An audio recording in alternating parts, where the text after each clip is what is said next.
The wind hit like a freight train the moment I stepped off the bus. Yorkshire was drowning in white. Snow peeled across the moors like a ghost with unfinished business. I kept my head down, hood pulled tight boots, crunching over a road I knew by instinct, more than memory. 3 years gone, and still every curve, every broken fence post, every twisted tree felt like it had been waiting for me to return.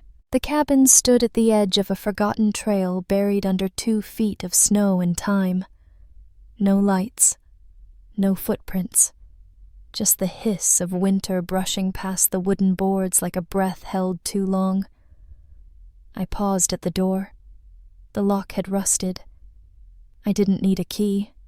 I never did. Inside, the air was stale and still. Dust coated the counters like ash. My fingers hovered over a cracked ceramic mug, Royal Army Medical Corps insignia half faded. The only trace I'd once existed here. The storm howled behind me. I closed the door but didn't take off my coat. My hands were steady, but my chest buzzed like an old alarm buried under the floorboards. It wasn't fear. Not anymore.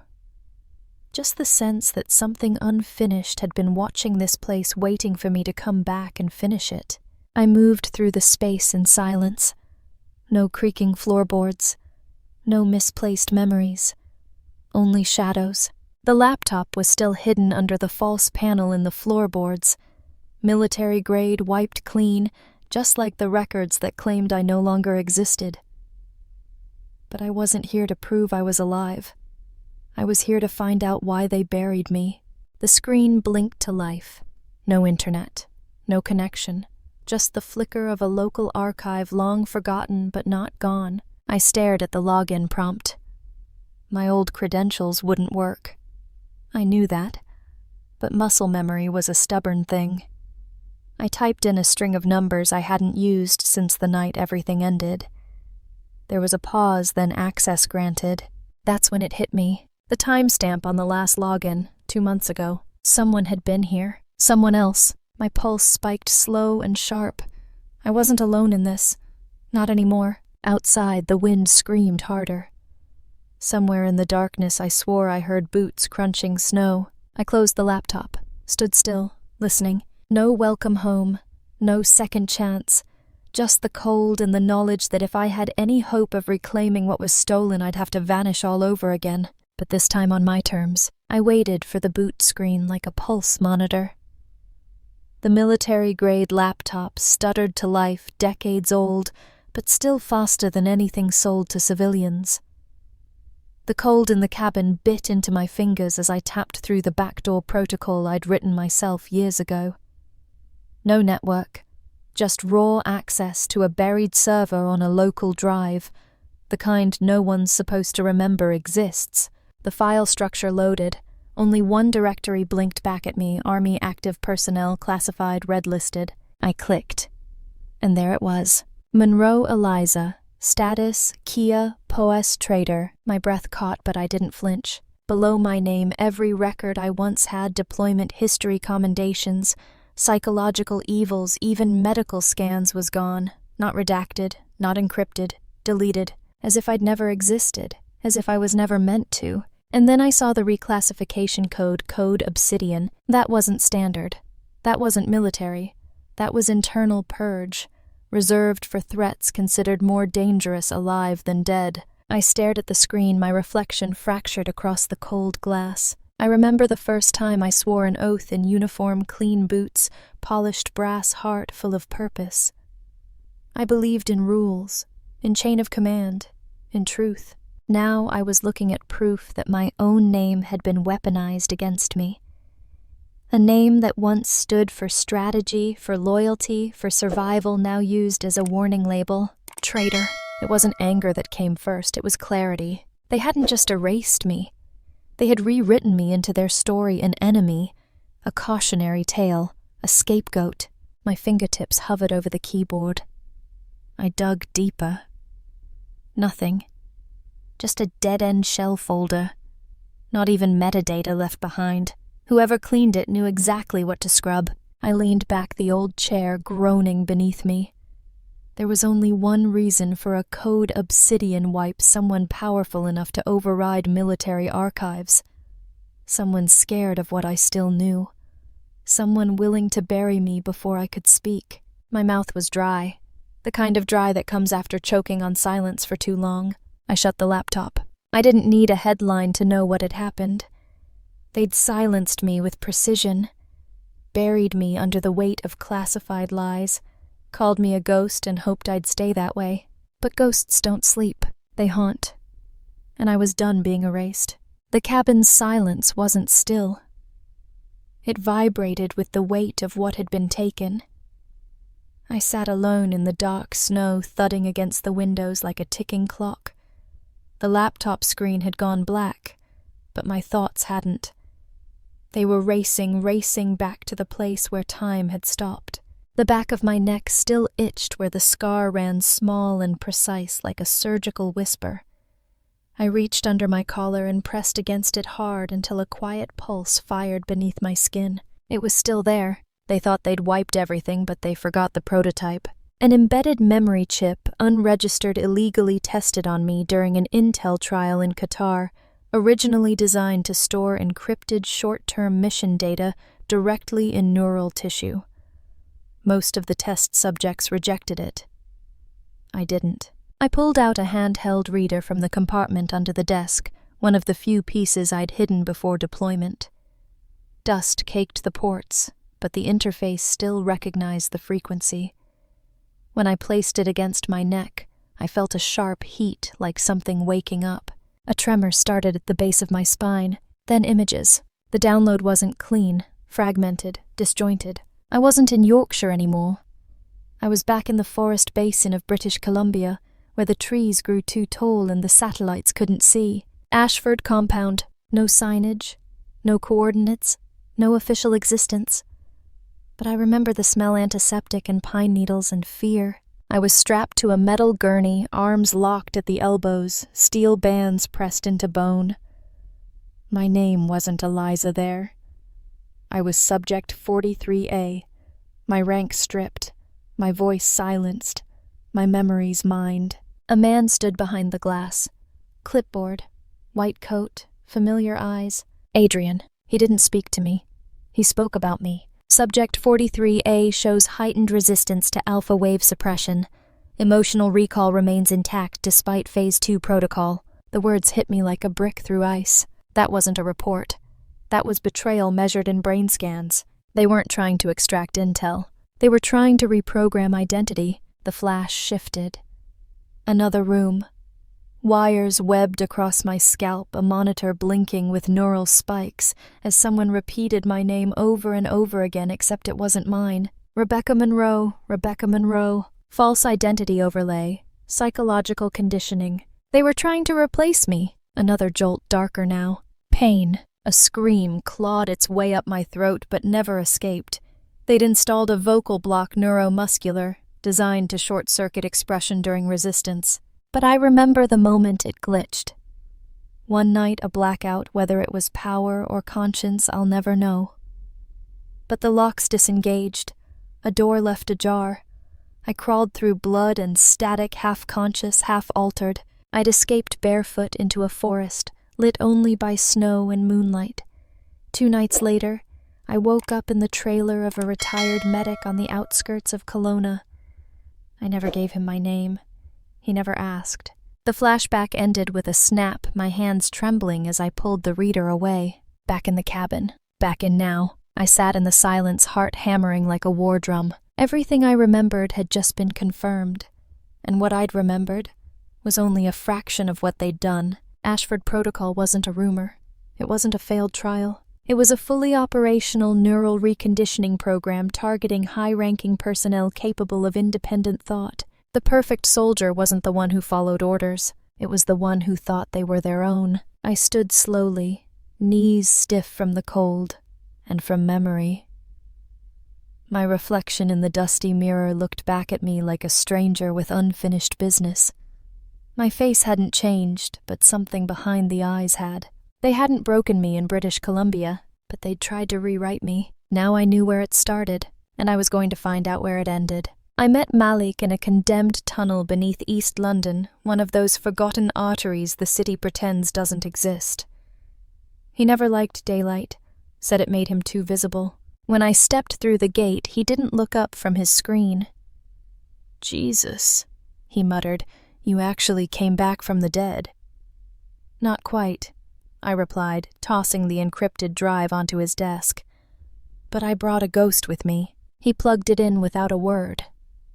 The interface crackled, screens flickering like they were unsure whether to obey or explode. "What am I looking at?" he asked, eyes narrowing. "The core from Ashford. Neural lattice files. They buried their program inside a neural architecture, a brain map with directives hard-coded into memory sequences. Can you crack it?" Malik let out a low whistle. "This isn't just intel. This is synthetic identity design. You realize what they're doing, right? This isn't mind control, it's replacement." I nodded, and they started with me. He paused, hands hovering over the keyboard. "Once I decrypt this, they'll see the signal ping. If they're watching for you, and they are, they'll move fast. You sure you want to light the beacon?" I stared at the monitor. 3 years they hunted me like a liability. Now they were going to learn what I looked like coming for them. "Do it!" The hum of the system kicked in like an engine spooling to life. Malik's fingers danced, pulling apart the threads of code like silk wrapped around barbed wire. He worked fast. Too fast. I caught a flicker on one of his side monitors. "Loopback signal," I said. "Yeah, I see it. They've tagged this build. Someone's watching. Then let's give them something to watch." I leaned in, watching lines of data flow like blood through digital veins. Fragments of neural scans, rewritten memories, voice patterns all mapped across a cognitive framework that didn't belong to me anymore. They'd recreated me in ones and zeros, replicated my behavioral patterns, and then overwritten them with something else: obedience, cleanliness, silence. Ashford had taken me apart piece by piece and built a loyal version in my place, just compliant enough to wear my skin, but hollow enough to never question an order. What scared me most wasn't that they'd tried. It was how close they came. "We're in," Malik said. "Mainframe soft keys exposed. Looks like they've used modular training blocks, same tech they use in drone learning. Can we isolate the original neural signature? Already did. Yours is still there, frayed, scarred, but intact." I felt something shift deep in my chest. Not relief. Not yet. But a weight that loosened for the first time since British Columbia. "Mirror it," I said. "Let's show them what happens when their experiment learns how to fight back." Malik built the counter-sequence fast, a reverse strain of the Ashford signature designed to corrupt their overlay files on contact, like a virus but smarter. It wouldn't destroy the system. It would reveal it. "Uploading now," he murmured. "You've got less than 5 minutes before someone comes knocking." "I only need 3. My phone buzzed an unmarked ping from a scrambled frequency. They knew, and they were coming. I turned to Malik. "Shut it all down after the upload completes. No traces. You're not going to stay and watch the fireworks." "No," I said, pulling my coat tight. "I'm going hunting." This was no longer about survival. This was reclamation. The entrance to Facility 7 wasn't marked on any map. That was the point. It was carved into the side of a limestone ridge near the edge of Banff, Alberta, where the mountains were high enough to scrape satellites, and the snow erased all signs of footsteps within minutes. I moved at twilight. 1-shot tranquilizer. 2 thermal disruptors. The badge I lifted from a courier 3 days ago in Vancouver got me past the outer gate.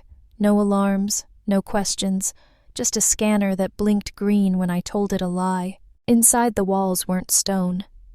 They were glass and steel and silence. The air carried the same chill I remembered from British Columbia, but colder now, cleaner, more clinical. Facility 7 wasn't just a lab. It was a machine designed to rewrite reality. I followed the corridor past soundproofed doors and rooms, labeled by numbers, not names.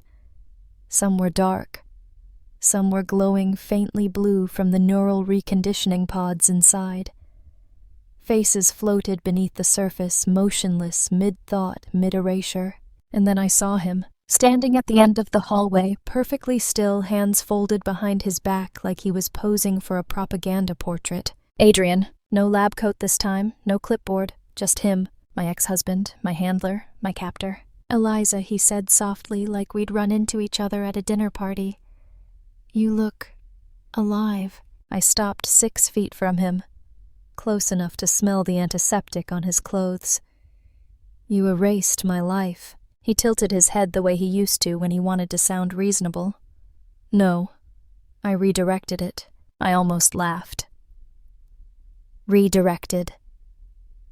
You turned me into a weapon you could shut down remotely. You were always a weapon, he replied. I just removed the parts that made you hesitate. For a moment I couldn't breathe. He didn't look sorry. He looked proud. You volunteered for Ashford, he said, as if that changed anything. You said you wanted to serve beyond the battlefield. You said you trusted me. I trusted my husband, I said, not the man who carved my mind into compliance. He stepped forward. You're still angry. I expected that. It's what makes you interesting. You feel so deeply. That's what makes the protocol unstable in your case. I'm not here to debate stability. He paused. Then why are you here? I pulled the drive from my coat pocket to make sure this ends. His eyes flicked to the device. Something behind them tightened. You don't know what you're holding, he warned. I know enough, I said. I know it contains data Malik pulled from your lattice core. I know it's spreading through your system as we speak. Then you've made a mistake, he said calmly, walking toward the main terminal behind him. Because if that's true, there's only one option left. He tapped a key, and the lights dimmed. A siren began to pulse, low, rhythmic. The kind that didn't signal danger. The kind that signaled purge. Global erasure initiated, the system announced. All active Ashford files will be destroyed in 180 seconds. No, I whispered. He looked at me with something like pity. You always thought this was about control, but it's about protection. The world isn't ready for this power. Neither are you. I moved before he could speak again, grabbed him by the collar, slammed him into the console. How many people did you rewrite, Adrian? How many soldiers never came home? Not because they died, but because you deleted who they were. He didn't answer. But his silence was louder than anything else in that room. Undo it, I growled. I can't, he said simply. Then watch it burn. I shoved him aside, pulled out the disruptor Malik gave me, and jammed it into the terminal. Sparks flew. The system hissed.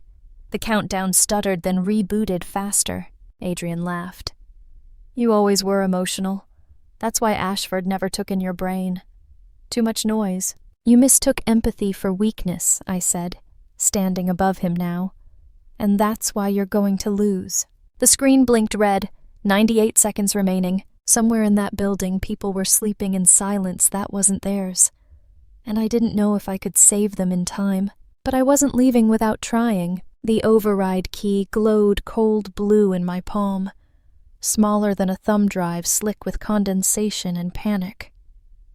Malik had warned me the unlock protocol was coded to one neural signature mine, a dead woman's ID. I stood alone in the command bay, breath sharp and uneven.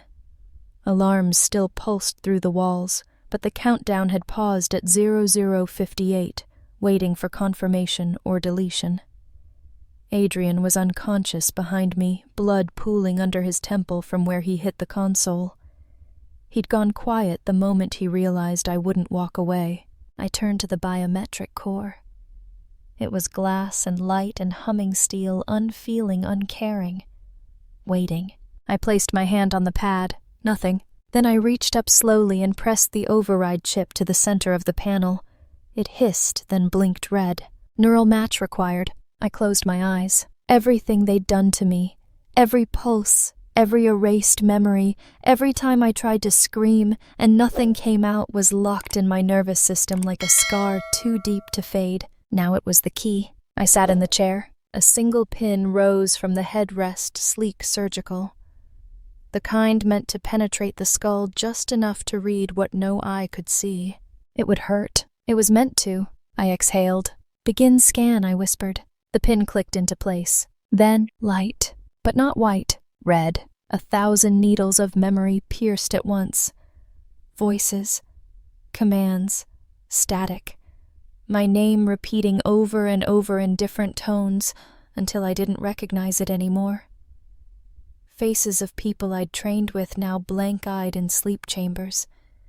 A list of override terms I'd buried to protect others. All of it bleeding through the wall that once kept me whole. Match confirmed. Unlocking. I gasped. The machine burned through me. I felt my own mind unraveling but not breaking. Releasing. All around the compound the pods shut down. One by one. You could hear it like ice cracking underfoot. Monitors dimmed. Lights blinked off. Control scripts deleted. They were waking up. The whole system, the lies, the programming, the rewrites, it was collapsing, and I could feel myself fading with it. A voice mine years ago echoed in the neural stream, recorded on a test day at Ashford. I'd rather die as myself than live as someone else's version of me. Now I had. The last thing I saw before everything went black was a glass panel reflecting 100 pods opening at once. Free, and for the first time in 3 years, so was I. The wind that day in Yorkshire didn't bite like it used to. It carried something softer now, like breath finally exhaled. A stone memorial stood at the crest of the old trail outside Whitby. No military fanfare, no flags. Just a name engraved into slate set beneath the roots of an ash tree that had grown twisted by the cold. Captain Eliza Monroe, 1988-2025. Truth doesn't require permission, only courage. Malik stood alone before it. A man more comfortable behind servers and firewalls, now exposed under a gray sky that had forgotten how to rain. He pulled a small recorder from his pocket fingers, trembling slightly. Her voice crackled to life. Clear. Steady. The same tone she'd used the first time she walked into his bunker, like she already knew how it would end. "If you're hearing this, it means I didn't come back. But someone did. Maybe you. Maybe someone's still figuring out who they are after being told they couldn't be. So here's what I need you to remember. Freedom isn't the absence of fear. It's what you do through it. They'll try to claim your thoughts, your silence, your name. Don't let them. The truth doesn't need to shout to survive. It just needs one person who won't look away." She paused. "I didn't fight to be remembered. I fought to remember myself. And I did. That was enough." The recording clicked off. Malik stood there a while longer, then turned to leave. Behind him the tree stood quiet, but not silent.